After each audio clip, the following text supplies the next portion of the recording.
El socialismo terminó en Bolivia. El partido que había gobernado el país durante los últimos 20 años, el MAS, perdió en las elecciones presidenciales. Y ningún candidato abiertamente de izquierda pasó a la segunda vuelta del 19 de octubre. El más votado fue Rodrigo Paz, un candidato de centro que nació en el exilio, obligado por las dictaduras militares, e hijo del expresidente de izquierda Jaime Paz. La victoria de Rodrigo fue contra todo pronóstico, pues las encuestas no lo posicionaban dentro de los de mayor intención de voto. Contrario a lo que ocurrió con Jorge Tuto Quiroga, un político de derecha, reconocido por su oposición al gobierno y que pintaba como uno de los favoritos. Otro protagonista de la jornada fue el voto nulo, que alcanzó el 19% de los sufragios y que fue promovido por el expresidente Evo Morales, luego de que el Tribunal Constitucional ratificara que él no podía presentarse de nuevo a la presidencia. Nuestro enviado especial a La Paz, Albert Naya, nos hizo un recuento de lo que ocurrió. Una sorpresa mayúscula aquí en la primera vuelta electoral de las elecciones presidenciales en Bolivia y una evolución en las encuestas que ha ido decantándose cada vez más del lado de Rodrigo Paz, como vimos que ayer ganó. Pero al principio la contienda electoral tenía que estar librada por los candidatos Samuel Doria y Tuto Quiroga. De hecho, Rodrigo Paz tenía que disputarse una tercera plaza con Manfred Reyes o con Andrónico Rodríguez. Finalmente vimos que no fue así y lo que nos contaban ayer los simpatizantes es que Paz es sinónimo de cambio, es sinónimo de anti-establishment y en definitiva es sinónimo de centro. También el cambio generacional y el voto joven ha afectado a este tipo de voto y la disociación entre la oferta electoral y las demandas sociales que hay ahora mismo aquí en Bolivia. Rodrigo Paz además cuestiona bastante el modelo estatista que ha venido precediendo a este país en los últimos años, pero tampoco se casa con el modelo neoliberal que propone Tuto Quiroga. Las causas de la derrota de esta izquierda se pueden encontrar en unas bases que mostraron, esas bases que mostraron apoyo al MAS en sus años de esplendor, se han ido disipando poco a poco también por un colapso económico producido, pues, según los analistas, por la caída del gas, pero que el partido MAS no supo proyectar su economía de cara a futuro. Esta caída del gas al final acabó afectando en la llegada de divisas, lo que ha también propiciado una alta inflación en el país y de hecho esta situación económica es la que ha provocado también el hartazgo de la población aquí en Bolivia. Finalmente el movimiento MAS también ha ido disipando su voto entre varios candidatos por las disputas fratricidas que había dentro del propio partido. Por una parte, el oficialista del Castillo aglutinó el 3%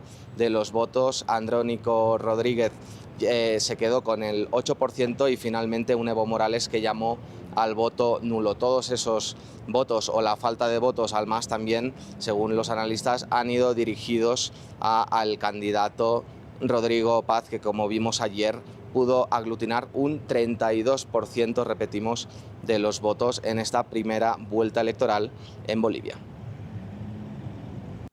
¿Por qué perdió entonces la izquierda en las elecciones presidenciales de Bolivia? ¿Girará el país hacia la derecha y vivirá lo que ya ha pasado en otros lugares de América Latina? Eso es lo que discutimos en este programa, El Debate de France 24. Yo soy María Clara Calle y le doy la bienvenida a nuestros dos invitados del día.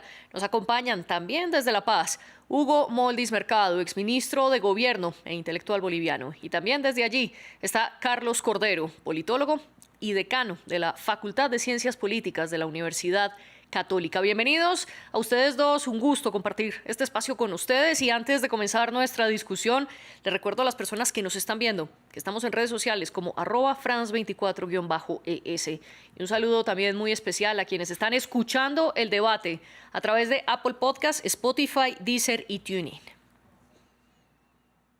A nuestros dos invitados les propongo que comencemos por intentar explicar por qué perdió el MAS. Hugo Moldis, ¿cuál es su postura? Sobre todo teniendo en cuenta que Movimiento al Socialismo no había perdido una elección presidencial desde 2005, cuando ganó por primera vez. Sí, yo diría que hay tres factores fundamentales. el más importante, la división interna, la guerra interna que ha llegado a niveles prácticamente incomprensibles e intolerables, desde la ausencia del debate político a más bien las acusaciones de carácter personal. Es decir, la división como la gran causante de la derrota. Segundo, los egos. Todo el mundo quiere ser candidato, no se supo responder adecuadamente al llamado del presidente Arce cuando declinó su candidatura para respaldar al que mejor intención de voto tenía, eso no sucedió. Y por lo tanto, todo el mundo quería tener su foto en la papeleta, incluso el que no podía tenerlo, que era el expresidente Morales, que convocó, como usted dice, al voto nulo.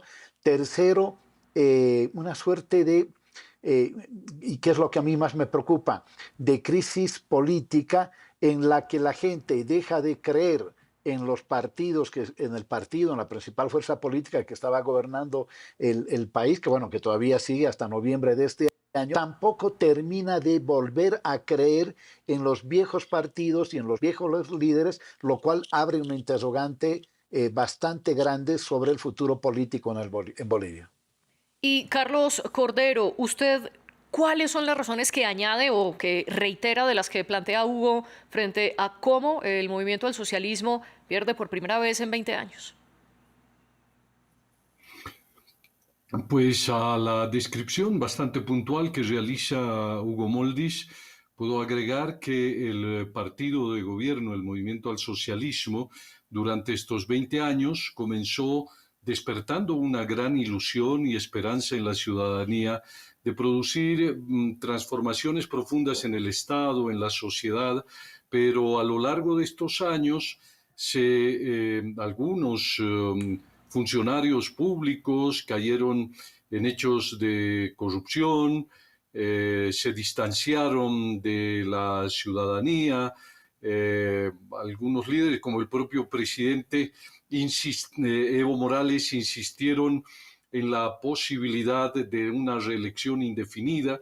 Para ello convocaron a un referéndum en el año 2016, referéndum que fue rechazado para modificar la Constitución y sin embargo, a pesar de eso, el expresidente Morales insistió por otros medios legales el tratar de habilitar su candidatura en las elecciones.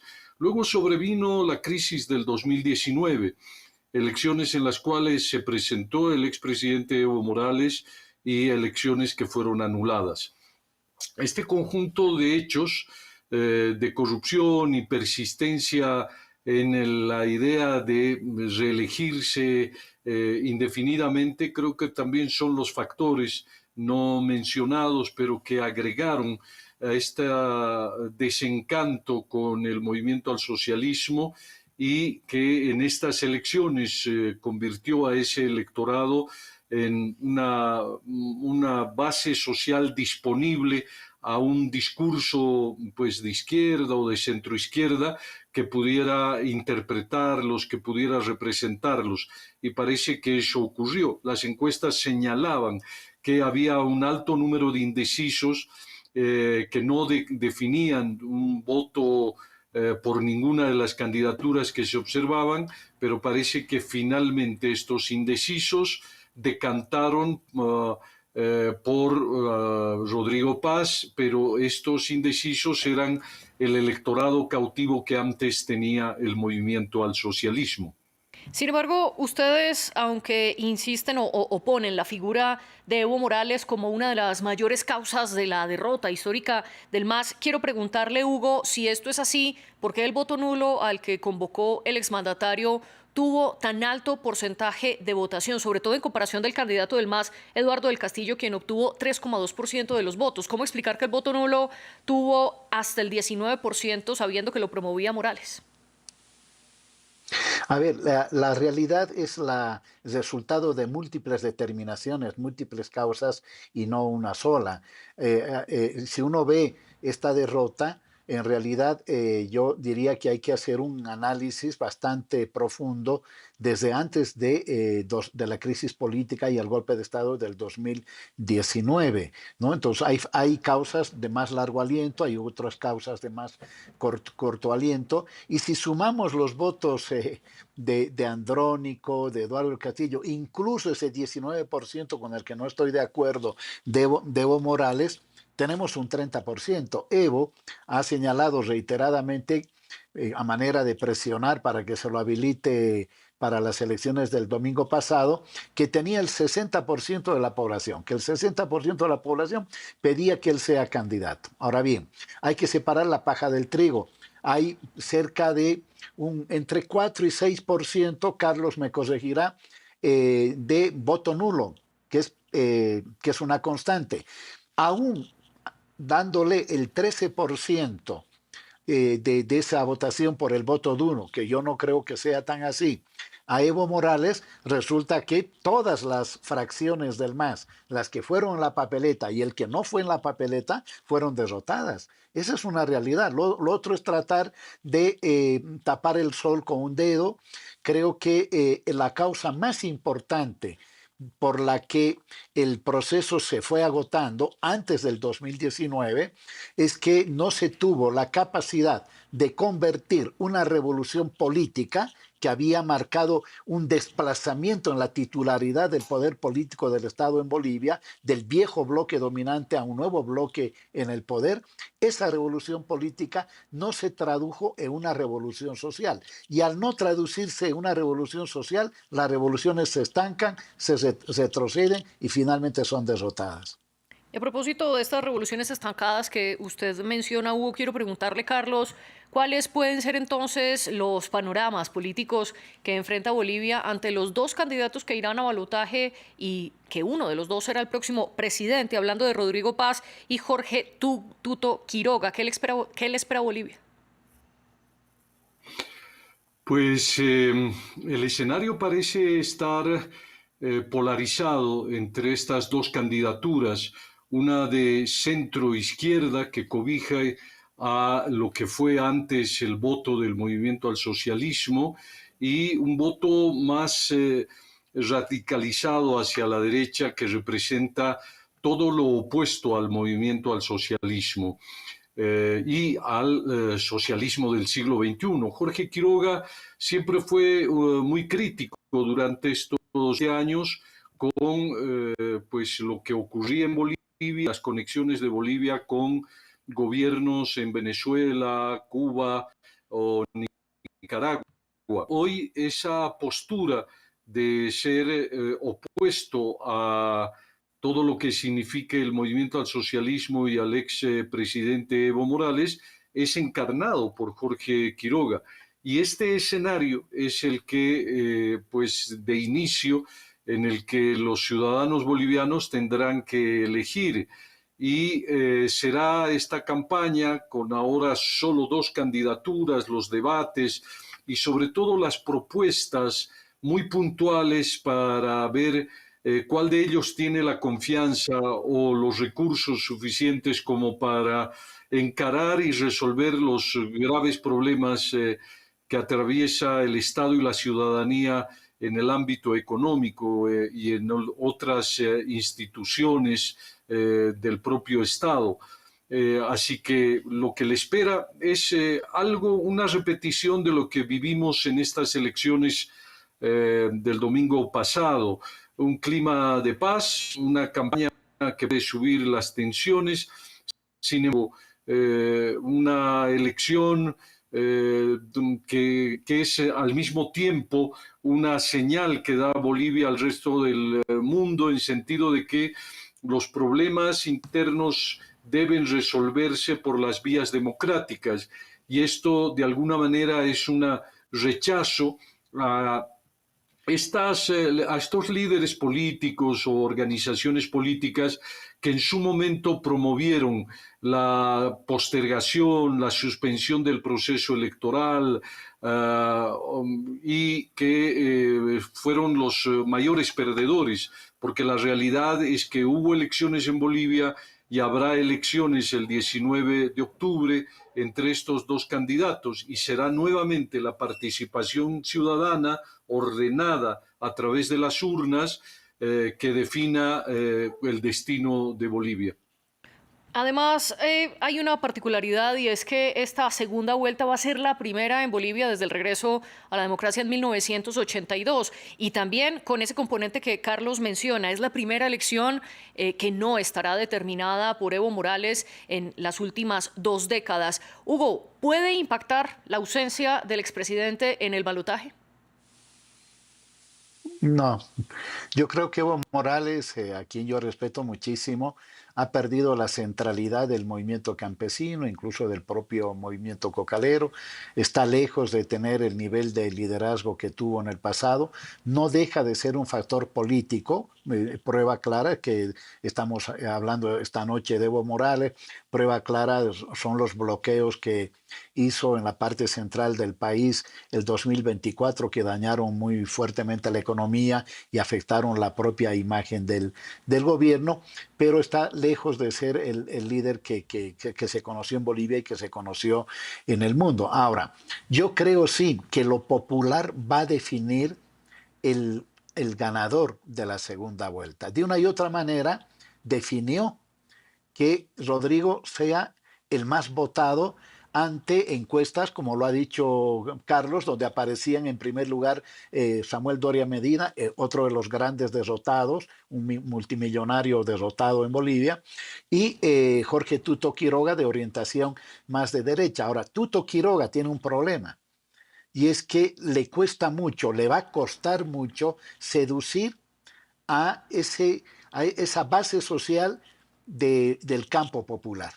Y creo que de clases medias para arriba ha llegado ya al límite. En cambio, Rodrigo Paz, por su propia posición de centro, tiene más posibilidades de establecer un vínculo, un puente con sectores que han votado antes por el movimiento al socialismo y que pueden ampliar la votación a favor suyo.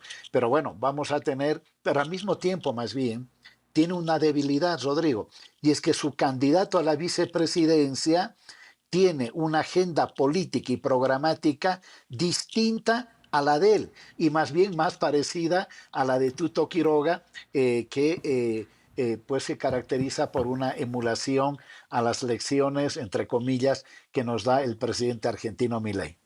Usted se refiere, el candidato vicepresidencial de Paz es Edman Lara, ex capitán de la policía, que Correcto. ha sido viral en redes sociales por denunciar presuntos actos de corrupción en el interior de la fuerza pública. Y antes de pasar al papel de Lara y de qué tanto impulsó la candidatura de Rodrigo Paz y su victoria en primera vuelta, Carlos, quiero volver sobre un punto que usted había mencionado, diciendo que Rodrigo Paz realmente es de centro izquierda y no de centro derecha, como muchos medios lo han catalogado. Y en este sentido es cuando Hugo dice que quizás Rodrigo Paz tiene más posibilidades de agrupar a diferentes grupos políticos dentro de Bolivia, diferente a lo que puede ocurrir con Tuto Quiroga. ¿Usted coincide con esta parte y sobre todo en qué se diferencia esa postura de centro izquierda de Rodrigo Paz respecto al movimiento al socialismo? Pues sí, hay algunos análisis que sostienen que Rodrigo Paz podría ser una especie de continuidad del gobierno de 20 años del movimiento al socialista bajo otro paraguas, bajo otra sigla política y con tal vez otra conducción.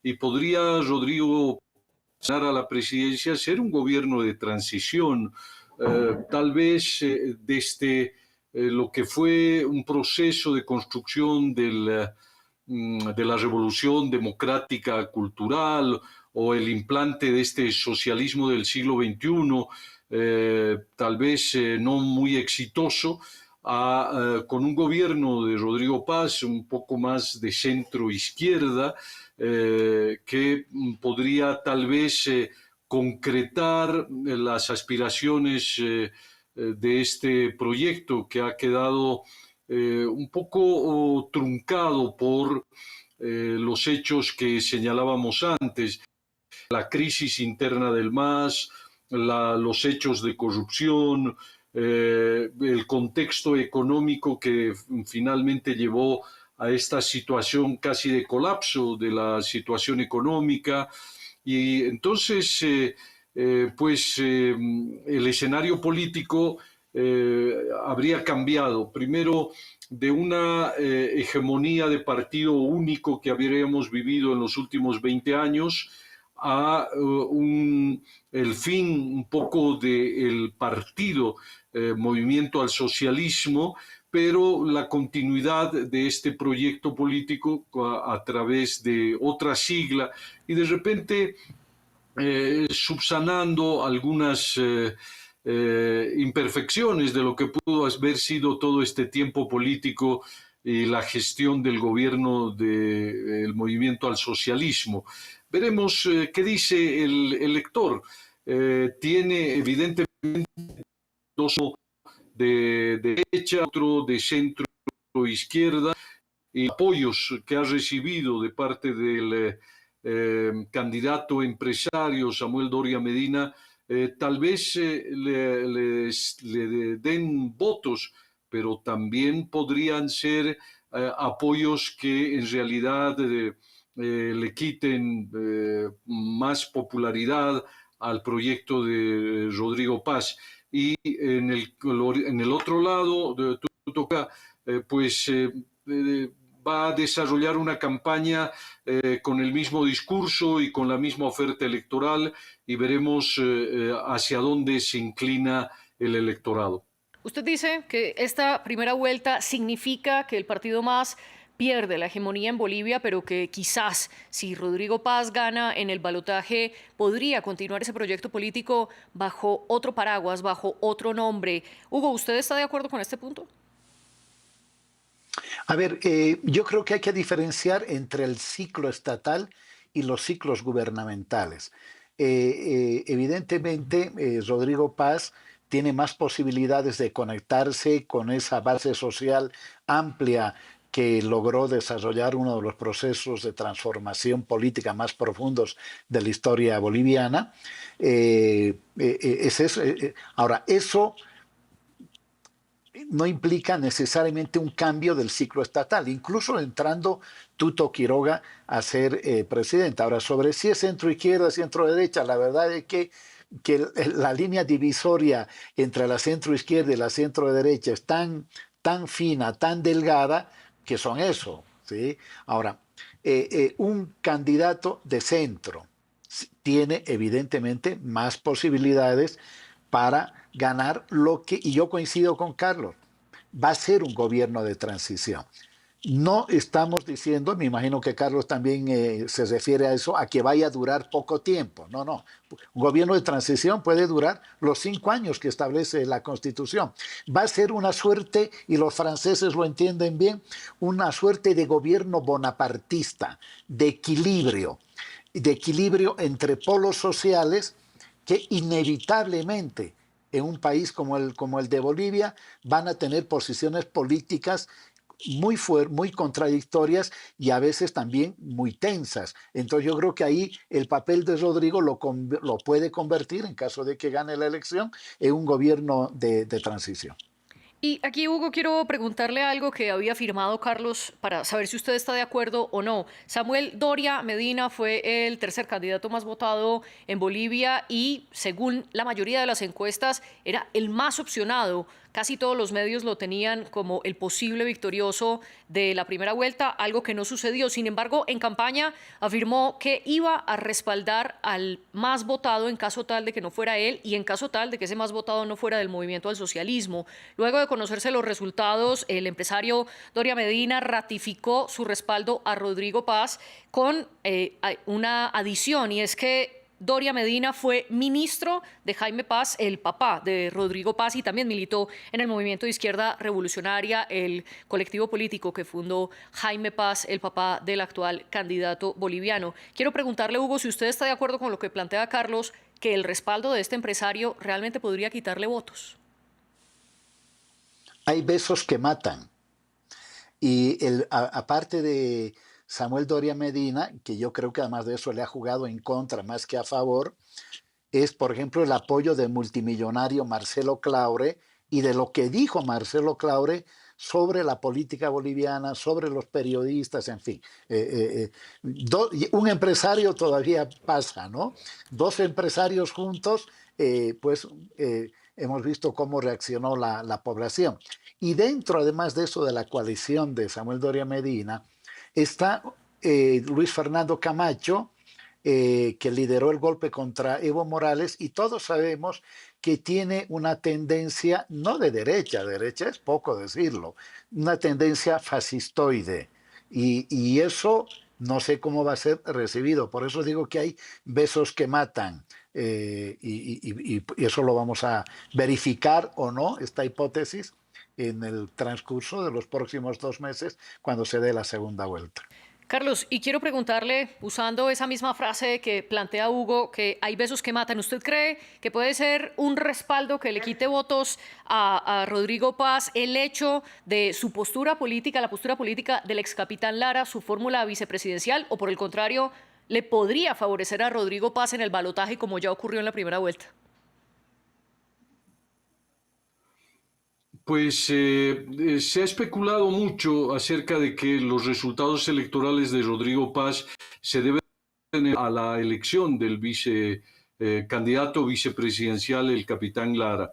Pero también en esta segunda vuelta electoral se verá cuánto aporta la candidatura de Lara y a través de los debates y del ojo fiscalizador de los medios de comunicación, seguramente van a demandar a los candidatos que afinen sus propuestas y al mismo tiempo el electorado se forme una opinión más cabal de cuáles son las ofertas para resolver los agudos problemas que vive Bolivia. Por ahora están Rodrigo Paz y su acompañante celebrando el hecho de que hubieran realizado una campaña también sui generis, no a través precisamente de la utilización de medios de comunicación,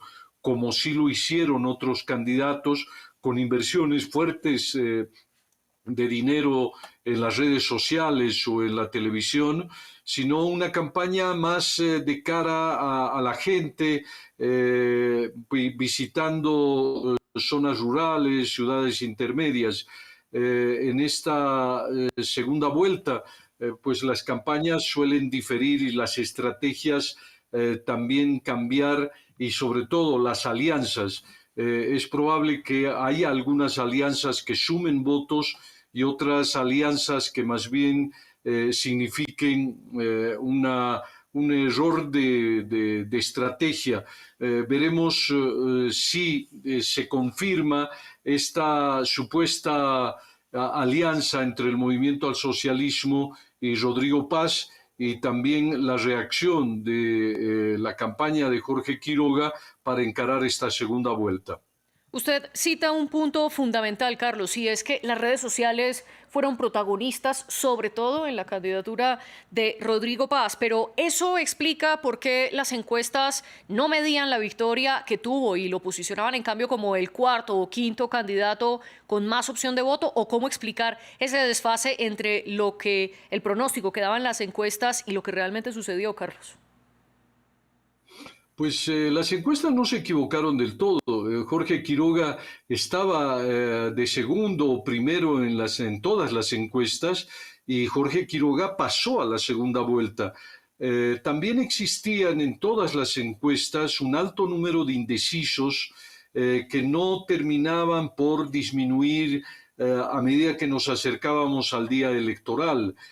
Parece ser que de verdad no tenían una opción muy clara, no querían votar por los remanentes de la crisis del MAS, y de pronto en la última semana vieron a un candidato en un debate pues con mucha soltura, que sintonizó con este electorado indeciso, y ese votante que no había tomado una decisión encontró a alguien que los interpretara.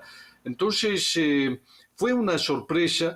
el hecho de que un candidato con el 4% aproximadamente, ocupando el cuarto o quinto lugar, de pronto el día de las elecciones diera este salto impresionante y desplazara primero a Doria Medina, que era el candidato favorito, que había ganado en 11 de 12 encuestas que se habían conocido, pero al mismo tiempo Jorge Quiroga mantuvo su intención de voto, incluso incrementó un poco. Así que yo diría que las encuestas no se equivocaron del todo y bueno, ahora las encuestas nos dirán cómo va el pulso, cómo va la sensación de cara a algo más puntual. ¿Qué tipo de ofertas y quién de estos dos candidatos despierta la confianza suficiente como para ser el encargado de resolver la multiplicidad de crisis que está atravesando la sociedad y el Estado boliviano? Hugo, y muy brevemente le pido que responda a la siguiente pregunta y ¿es comparable la situación de Bolivia con la de otros países de América Latina que han girado de la izquierda a la derecha? No, no, porque yo creo que hay una reserva nacional popular que se explica el voto por Rodrigo Quiroga.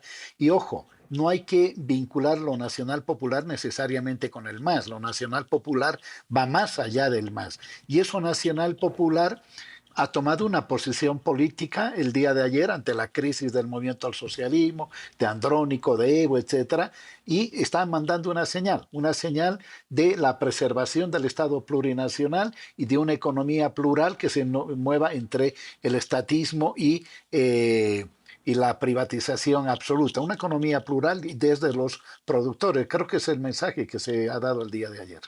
Y Carlos, dos preguntas en uno. Ese voto rural que normalmente se inclina hacia el MAS, esta vez, ¿a quién podría respaldar y si la situación de Bolivia es comparable a la de otros países de la región? Pues existe un sesgo en el sistema electoral boliviano a favor de las zonas rurales, en el sentido de que favorecer una mayor representación de las zonas rurales respecto de las zonas urbanas es una especie de apoyo para que estas regiones gestionen políticas públicas o desarrollo o los beneficios del progreso en favor de estas zonas. Evidentemente, tradicionalmente las zonas rurales han favorecido a lo que fue el movimiento al socialismo y a la figura de Evo Morales. Siempre se sospechaba o se confirmaba esta adhesión y esta lealtad. Hoy parece que esas zonas rurales han apoyado a la candidatura emergente de Rodrigo Paz y Rodrigo Paz se encargó de hacer un reconocimiento público a este apoyo, producto también de visitas que habría realizado el binomio Lara a las zonas rurales, haciendo una campaña más cara a cara que a través de las redes y los medios de comunicación. Por lo tanto, esa parecería ser el estilo, parecería ser la estrategia que dio un resultado favorable. Y bueno, este escenario podría repetirse, esta estrategia podría repetirse, pero no hay que descartar lo que la candidatura de Jorge Quiroga pueda hacer. Quiroga es un político experimentado que ha tenido también un buen performance en esta primera vuelta y bueno, siempre el electorado será el que tome la decisión final. Y Hugo, ¿usted considera que Tuto Quiroga podría dar la sorpresa o lo que usted llama esa reserva nacional popular podría respaldar a Rodrigo Paz y que sea este el próximo presidente de Bolivia? Posibilidades tiene, ¿no? No creo que son muchas. Tendría que hacer un viraje en su estrategia de campaña, en su discurso. Como dice Carlos, una segunda vuelta es siempre una nueva elección. seducir al campo, si no a todo, por lo menos a sectores del campo nacional popular. Lo que yo estoy señalando que en esa disputa Rodrigo tiene muchas más posibilidades. Ahora, ojo, puede haber una readecuación del tablero político donde un sector de la coalición de Samuel Doria Medina, aquellos que vienen de centro izquierda o de centro, apoyen a Rodrigo, y sectores más de derecha, como las de Camacho y otros, apoyen más bien a Tuto Quiroga. Así que nada está dicho, porque se trata no de partidos estructurados, sino de coaliciones formadas al calor del impulso electoral. Nada está dicho, habrá que ver qué pasa de aquí a 2 meses, pero la tendencia creo que es favorable a Rodrigo, por eso no le asegura absolutamente nada. Y por supuesto aquí en France 24 le haremos un seguimiento atento a esta segunda vuelta. Hugo Moldis y Carlos Cordero, gracias por estar en el debate de France 24, un programa producido por la jefe de edición Laura Garzón y la jefe de invitados Tania Herrera, y un enorme equipo que está detrás de cámaras. Y gracias también a ustedes por vernos y escucharnos. Nos vemos en una próxima ocasión.